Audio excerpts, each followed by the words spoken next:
আমার স্বামী টিটু ঘর জামাই থাকতো আমাদের বাড়িতে, কিন্তু সে ছিল অকর্মা। কোনো কাজ করতে পারত না। কিন্তু তাকে আমি অনেক পছন্দ করতাম, তাই বিয়ে করে ফেলি। আমার মেজ ভাবির সন্তান হতো না, তাই আমার মেজ ভাই সবসময় মনমরা হয়ে থাকত আর ভাবিকে বলতো তোকে ছেড়ে দিয়ে আরও একটা বিয়ে করব। কিন্তু হঠাৎ একদিন রাতে লক্ষ্য করলাম আমার স্বামী টিটু মেজ ভাবির ঘর থেকে বের হচ্ছে। তার কিছুদিন পর ভাবি মহতে যাচ্ছেছ। আমি তা শুনে আমার মাথা ঘুরে গেল। তাহলে কি আমার স্বামী ভাবিকে? তাহলে মূল ঘটনাটা খুলে বলি।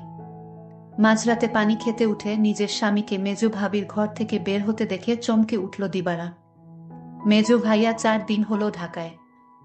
এখন ভাবি একা ঘরে। আমার স্বামী এত রাতে মেজ ভাবির ঘরে কি করতে গিয়েছিল সেটা জানার জন্য আমার মাথায় ঘুরপাক খাচ্ছে। এই ঘরের দিকে স্বামীকে আসতে দেখেই দরজা ভিজিয়ে দিয়ে বিছানায় উঠে ঘুমানোর অভিনয় করল দিবারা। তার স্বামী দরজা ঠেলে সন্তর্পণে হেঁটে এসে বিছানায় তার পাশে শুয়ে পড়ল।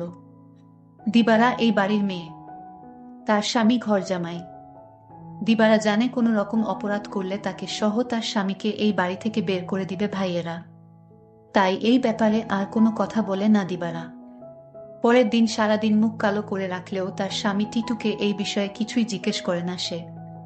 তারপরের রাতে দিবারা আর কিছুতেই ঘুমাতে পারে না। তার বিশ্বাস তার মেজ ভাই যতদিন শহরে আছে প্রতি রাতেই বোধহয় তার স্বামী মেজ ভাবির ঘরে গেছে। কিন্তু ঘরে গিয়ে কি করলো এটা তো আমি দেখি নাই। শুধু দেখতাম মেজ ভাবির ঘরে যেত। কেন যেত দিবারার মনে সন্দেহর সৃষ্টি হলো। তার বিশ্বাসকে সত্যি প্রমাণিত করতেই যেন ধীরে ধীরে টিটু দিবারার পাশ থেকে গড়িয়ে মেঝেতে নামল। এরপর পা টিপে টিপে ঘরের দরজা খুলে বাইরে চলে গেল। রাত এখন কয়টা হবে? 1টা, 2টা। টিটু কোনো কাজ না জোগাড় করতে পারায় ভাইদের উপর নির্ভর করেই বেঁচে আছে তারা দুজন। দিবারা টিটুর এই অর্থ উপার্জনের অক্ষমতাটাই পুষিয়ে দেয়, সারাদিন গাধার মতো বাড়ির কাজ করে। সারাদিন কাজ করায় শরীর এতই ক্লান্ত হয় যে সারারাত মরার মতো ঘুমায় দিবারা। কয়বার টিটু তাপ্পড় দিয়েও দিবারার ঘুম ভাঙাতে পারেনি। তাই রাতে যে দিবারা জেগে থাকতে পারে এমন কোনো ভয় তার ছিল না বলা যায়। আর এই সুযোগে মেজ ভাবির ঘরে যেত। কিন্তু কেন যেত তা আমি কিছুই জানতাম না। পরদিন রাতে দিবারা ঘুমায়নি। সে রাতে জেগেছিল তার স্বামী কি করে তা জানতে। তখনই দেখল দিবারার স্বামী বিছানা থেকে ধীরে ধীরে উঠে গেল। ঘর থেকে বের হয়ে মেজ ভাবির ঘরে গেল। কিছুক্ষণ পর মেজ ভাবির ঘর থেকে চিৎকার শোনা যাচ্ছে। মনে হচ্ছে ভাবির এক অন্যরকম চিৎকার। আমি ভাবতে থাকলাম কি হতে যাচ্ছে এখানে। আমি কিছুটা আন্দাজ করতে পারলাম না আসলে ওই ঘরে কি হচ্ছে। টিটু চলে যেতেই বালিশে মুখ গুজে ফুপিয়ে কেঁদে উঠল দিবারা। সে তার স্বামীকে কত ভালোবাসে। সে কিনা করে সারাদিন তার জন্য, আর সে কিনা তার সাথে বিশ্বাসঘাতকতা করতে পারে। দিবারা ভাবল ওই ভাবির ঘরে কেন আমার স্বামী টিটু যায়, এটা আমার যে করে হোক জানতে হবে। পরের 2 রাত অনেক চেষ্টা করেও জেগে থাকতে পারল না দিবারা।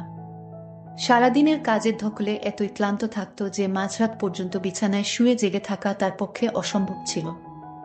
তারপরে যখন মেজো ভাই চলে এলো তখন থেকে দিবারা কিছুটা নিশ্চিন্ত হলো। তারও কয়েকদিন পর এক রাতে গভীর ঘুমে ঘুমিয়ে রয়েছে দিবারা। অনেক ধাক্কাধাক্কি করে তাকে উঠালো তার স্বামী টিটু। ঘুম জড়ানো ক্লান্ত কণ্ঠে দিবারা বলল, কি হয়েছে? এত রাইতে ডাকেন কেন? লাইটটা একটু জ্বালাও তো। সারাদিন কাম কইরা কুল পাই না। উনি আছেন তার চিন্তায়, এখন ঘুমান। এই বাড়ির সবচেয়ে অবস্থাপন্ন বলা যায় মেজু ভাই শহীদকে। তার স্ত্রীও অবস্থাসম্পন্ন ঘরের মেয়ে। শহীদ মিয়ার বড় চালের আড়তের ব্যবসা। গ্রামের দিকে হলেও শহীদের ঘরটা দেখার মতো। ইট সিমেন্টের দেয়াল আর টিনের দোচালা। তার ডান পাশে 2টো ইটের তৈরি ছাপড়া ঘরে থাকে ছোট ভাই বাদল আর বড় ভাই জলিল। তাদের 2টো ঘরের মুখোমুখি উঠান পেরিয়ে একটা টিন আর বাঁশের তৈরি ঘর। এখানেই দিবারা আর টিটুর সংসার। দিবারা খুব চিকন আর কালো হওয়াতে বাবা মায়ের মৃত্যুর পর 3 ভাই অনেক খুঁজেও কোনো পাত্র পায় না। শেষমেশ এক ভব ঘুরে ভাদাইমা গোছের এই টিটুকে ঘর জামাই হিসেবে আনে। ভেবেছিল টুকটাক কিছু কাজে তাকে লাগাবে, কিন্তু সে পুরোই অকর্মা। সেই দিনের প্রায় 1 মাস পর বাড়িতে বিরাট উৎসবের মতো আয়োজন হলো। দিবারার ছোট ভাইয়ের 2টা আর বড় ভাইয়ের 3টা সন্তান হলেও মেজ ভাই বিয়ের 4 বছর পরেও সন্তানের মুখ দেখতে পারেননি।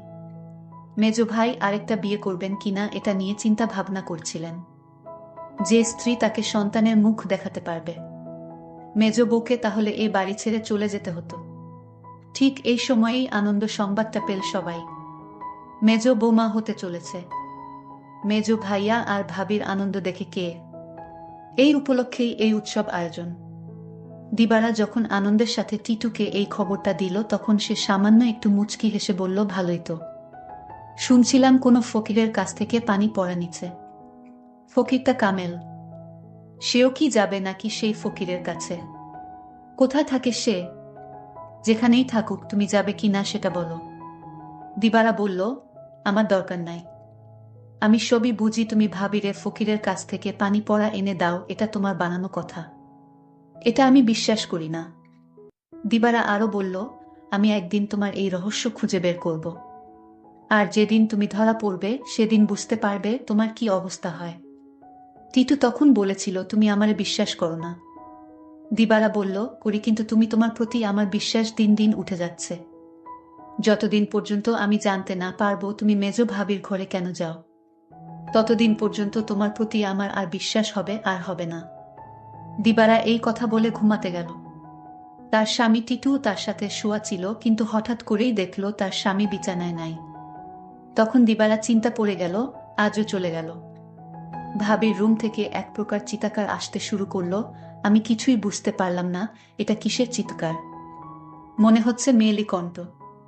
প্রায় 1 ঘন্টা পর দিবারা দেখতে ফেল মেজ ভাবির রুম থেকে বের হতে। দিবারার মনে দিন দিন সন্দেহ বাড়তে লাগলো।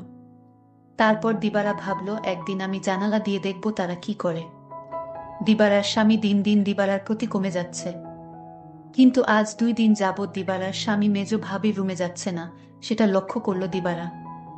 দিবারা তার স্বামী টিটুকে জিজ্ঞেস করল, কই, আজকাল তো তোমায় আর দেখি না ভাবির রুমে যেতে। তার স্বামী টিটু তাকে একটা তাপ্পড় মেয়ে বলল, তোমার বাবার বাড়ি থাকি বলে তুমি কি আমায় যা বলবে তাই মনে করবে?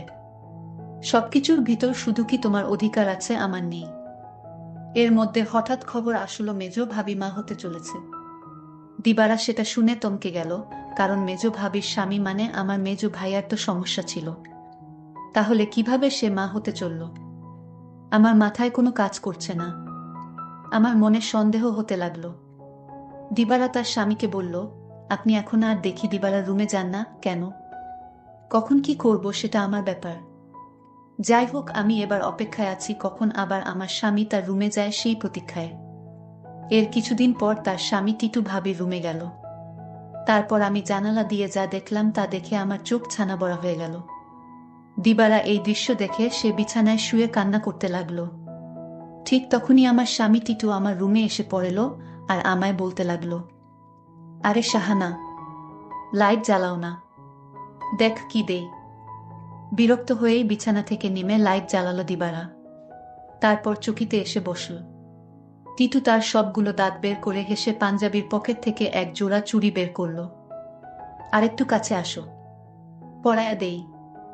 চুড়িগুলো দেখেই চিনল দিবারা এগুলো স্বর্ণের। আর এর মালিক যে মেজ ভাবি ছাড়া কেউ না, তাও সে ভালো করে জানে। সে ভয়ে ভয়ে ফিসফিস করে বলল, এগুলা তো মেজ ভাবির, তুমি পাইলা কই? আরে ভয় পাইও না, চুরি করি নাই, মেজ ভাবি আমারে দিচ্ছে। বলো কি? সে কেন দেবে? তোমারে একটা কথা কই। কই কই কইরাও এতদিন কইতে পারি নাই শর্মে। ভাবছিলাম তুমি আমারে ভুল বুঝবা, কিন্তু তোমারে আমি কি কিছু গোপন করি বলো। ভুল বুঝো না বউ। মেজ ভাই এইবার ঢাকায় যাওয়ার পর কয়রাত আমি মেজ ভাবির ঘরে গেছিলাম। টিটু আবার বলল, মেজ ভাই ঢাকা যাওয়ার পরে মেজ ভাবির কয় রাত খুব জ্বর হয়েছিল, কিন্তু তার যত্ন করার মতো কেউ ছিল না। তাই ভাবি কইল, দেখ টিটু, তোরে আমি ভাইয়ের মতোই দেখি। আমার সারাদিন ভালো লাগে, খালি একটু দুর্বলতা থাকে, কিন্তু রাত হইলেই জ্বর বাড়ে। তুই কি রাইতে আইসা আমার মাথায় একটু পানি ঢালতে পারবি? দিবারা অবাক হয়ে বলল, আমারে কইতে পারত। ছোট ভাবি, বড় ভাবি আছে, তোমারে কইল কেন? আমারে সারাদিনে জ্বরের কথা একবারও কইল না। টিটু মুখটাকে মলিন করে বলল, দেখলা, সব আমার কপালের দোষ। আমি জানতাম তুমি আমারে সন্দেহ করবা। আমি কি আর মাইন্ডসে বিশ্বাস পাওয়ার যোগ্য? দিবারা এবার কাঁদো কাঁদো হয়ে বলল, না গো, আমি ওইটা বলি নাই। আমি তোমারে বিশ্বাস করুম না তো কারে করুম কও? তুমি ছাড়া আমার আর কেরা আছে? তুমি আমারে ঠকাই বা ফিরিসতা আয়সা কইলেও বিশ্বাস করুম না। এই না হইলে আমার বউ। শুনো, ভাবিরে কইলাম দিবারারে পাঠায় দিবনে। ভাবি কইল, আহা, বেচারি সংসারটার লাইগা কাজ কইরা সারাদিন মরতাছে, তারে আবার রাইতে ত্যাক্ত করা কেন? দিবারা জানে যে আমি তোমারে ভাই মানি। তুমিই আইসো, দিবারা কিছুই মনে করবে না জানলেও। ওর মন এত নষ্ট না। তবুও আমি তোমারে কিছু কই নাই ডরে। তাছাড়া বুঝি তো পরের বাড়িতে থাকি, বেশি তর্ক মানায় না। এই জন্যই আমি তোমার ভাবির রুমে গেলাম চুপি চুপি। কারণ রাতে তোমার ভাবির মাথায় পানি না দিলে কি তখন জ্বর ছাড়ত? আমি যদি ভাবির পাশে না থাকতাম আর মাথায় পানি না দিতাম তাহলে জ্বরে মইরা যাইত। এতদিনে ভাবিকে কবরস্থানে রেখে আসতে হতো। দিবারা তখন বলল, সবই বুঝলাম, কিন্তু একটা বিষয় আমার মাথায় ঢুকছে না। টিটু বলল, কি কথা তোমার মাথায় ঢুকছে না আমারে বলো। দিবারা তখন বলল, আমার মেজু ভাইয়ের সমস্যা ছিল, কিন্তু সে কিভাবে মা হতে চলেছে। আর ভাবির ঘর থেকে কিসের আওয়াজ আসতো। টিটু তখন বলল, তুমি দেখি আবার আমাকে সন্দেহ করতেছ। এই সন্দেহটা তোমাকে দূর করে দেই। তোমার মেজো ভাবি একদিন আমায় বলল, আমার সংসারটা মনে হয় টিকবে না। আমি বলেছিলাম, কেন টিকবে না? কারণ আমার কোনো সন্তান নেই, তাই স্বামী আরেকটা বিয়ে করতে পারে বলে আমায় বলল। আর তখনই আমি বলেছিলাম, তোমার ভাবিকে শোনো, তুমি কিছু চিন্তা করো না, আমি সব ব্যবস্থা করতাছি। আমি তখন এক ফকির বাবার কাছে গেলাম, ভাবির সমস্যাগুলো খুলে বললাম। ফকির বাবা বলল, আমি তোমায় এক গ্লাস পানি পড়া দিব, সেটা 2-3 ফুটা করে সপ্তাহখানে খেতে হবে। তাও নিজ হাতে খেলে হবে না, তার স্বামী তাকে কাওয়াই দিতে হবে। তখন তো বড় ভাই বাড়িতে ছিল না। আমি কোনো উপায় না পেয়ে এক গ্লাস পানি পড়া নিয়ে আসলাম। আর এই ফকির বাবার পানি পড়া খেয়ে আল্লাহর রহমতে সে সন্তান লাভ করেছে, বুঝলে এবার দিবারা। আর তোমার ভাবির ঘর থেকে যে শব্দ আসতো সেটা ছিল এলইডির শব্দ। তুমি তো শুধু শুধু আমায় সন্দেহ করতে। দিবারার চোখ ভিজে উঠে। আহা, তার এই স্বামীকে আর ভাবিকেই নাকি সে ভুল বুঝেছে। কি বাজে চিন্তাই না করেছে সেই রাতে তার স্বামীকে ভাবির ঘর থেকে বের হতে দেখে। সে সিদ্ধান্ত নেয় তার সহজ সরল এই স্বামীকে আর কোনোদিন সন্দেহ করবে না সে। টিটু বলল, আমি সেবা যত্ন করাতেই তো ভাবি সুস্থ হইয়া গেল। তাই তো খুশি হইয়া দিল এই চুরি জোড়া, কইল দিবারারে দিও। তবে দিনের বেলা এটা পইর না সাহানা, বুঝি তো পরের ঘরে থাকি, 5 লোকে 5 কথা কইব। দিবারা তখন কেঁদে কেঁদে বলল, আমি তোমাকে অনেক কষ্ট দিয়েছি, তোমাকে অযথা সন্দেহ করেছি, আসলে তুমি নিষ্পাপ। দিবারা বলল, তুমি মেজো ভাবির ঘরে গিয়ে মেজো ভাবিকে মায়ের মতো যত্ন করে সুস্থ করে তুলেছে, এরকম স্বামী এখনকার যুগে পাওয়া বড় কঠিন। দিবারা বলল, আমায় ক্ষমা করে দিও তুমি। তুমি ক্ষমা না করলে আল্লাহ আমাকে ক্ষমা করবে না। টিটু তখন হেসে বলল, আমি তোমাকে ক্ষমা করে দিয়েছি।